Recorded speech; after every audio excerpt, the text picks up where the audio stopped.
Did Adidas finally make a basketball sneaker that looks good casually? Can't stop for a red light. Red light, red light. Still bump bro Kanye, can't wait till my bread right. Can't wait till my bread right. Bad boy sucking out five. The head right, Molly there at night. Young kick from the field and I stay fly. Pull up, only question with the bed light. Kill pussy, it ain't got not lie. YouTube, what's good? It's your guy Hitch. We have a long July 4th weekend ahead of us that I'm looking forward to. I hope you all enjoy it. I know I needed the break, but while you guys are getting ready for your cookouts, you're getting your fireworks, what I've been thinking about is Adidas has not put out a basketball sneaker that looks good casually since the Dame 3 and the Harden Volume 1. I like both of these shoes a lot, especially the Harden ones. So Donovan Mitchell, shout out to you, man. Big ups to Donovan Mitchell. He's only in his second year and he has his own signature shoe. A lot of athletes can't say that. So Donovan's nickname is Spider.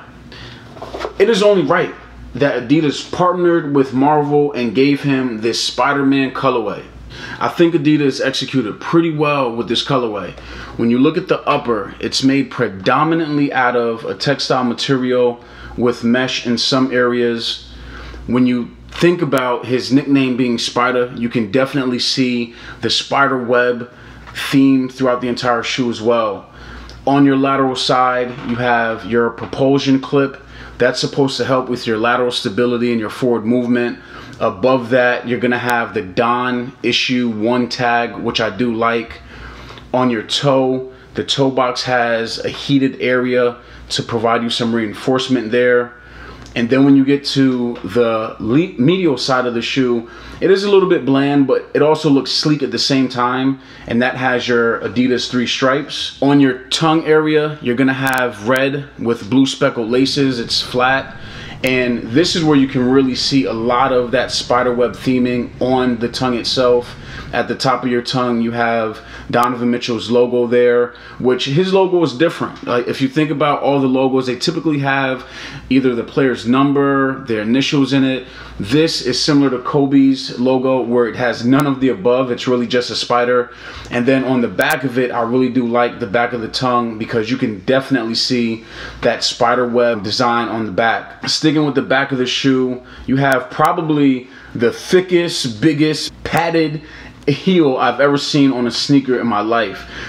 It's made out of like mesh, and then below that you get into your midsole. The midsole, the shoe's a bit bulky in the midsole area, but it does have bounce. Bounce is known for being court ready straight out of the box. There's not much break-in time.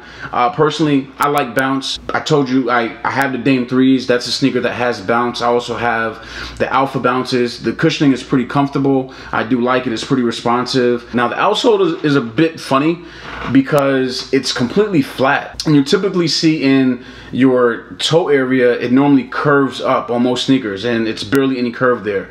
But on the outsole, there are some details, and honestly I don't know what any of these details mean. There's a bunch of numbers there. The only thing I really know is at the heel where it says no limits, obviously. So if you do know what any of these numbers mean, the number is also on that propulsion clip. If you know what it means, hit the comments down below and let me know, because I really don't know. I'm not gonna hold you. Lastly, when you look on the inside of the sneaker, it is going to be an all red interior. You have red lining with the red insole. At the bottom of the insole in white, you have the Adidas and Marvel mashup collab logo. And speaking to that collab, I think Adidas has done pretty well with the collab. So this is not the first shoe. I want to say about a month or two ago, you had the official Marvel collab come out where you had the Harden Iron Mans and then the Dame Black Panthers. And I thought both of them were good, but they weren't must cops. And by the time I went to buy them on sale, they were gone. This shoe released early on Jimmy Jazz, and that's where I bought it. $100. Can't beat it for a signature. But they sold out, and then they released a few days later on Adidas, but in true Adidas fashion, they put a 30% sale on the entire website, and I think there was only one shoe that was excluded on it, and it wasn't this. So this shoe is now sold out on Adidas. There are going to be 3 other Marvel Spider-Man influenced colorways to drop starting in August. So what I will do is I will continue to hit this video in the description and updating it with the links to where you can buy the different D.O.N issue 1s as they were to release. So the question still lies. Did Adidas finally make a basketball sneaker that can be worn casually and look good? And honestly, the answer is this colorway, no. I do not believe that this sneaker looks good casually in this colorway. I believe that the other sneakers in the colorways that I've seen, they're gonna look better casually. So Adidas is still struggling to do it, but I think they're moving in the right direction. And I know they're basketball sneakers. What do they do on the court is most important. However, for someone like myself who started liking sneakers as much as I do, it was because of basketball sneakers. I was able to wear them on the court and look good, and then wear them off the court and look good. And I do believe that that's something that these brands do want to do. Like, you don't want to just wear your sneakers on the basketball court. So fitting. Funny thing is, like I said, these sold out in Jimmy Jazz, so these are actually a half size small.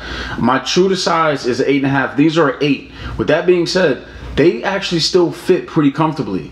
If I were to play basketball in these, and I do believe I'm going to do that, this is the size I would want. Maybe a size 8.5, but they fit snug, and that's how I like my basketball sneakers to fit when I'm playing ball in them.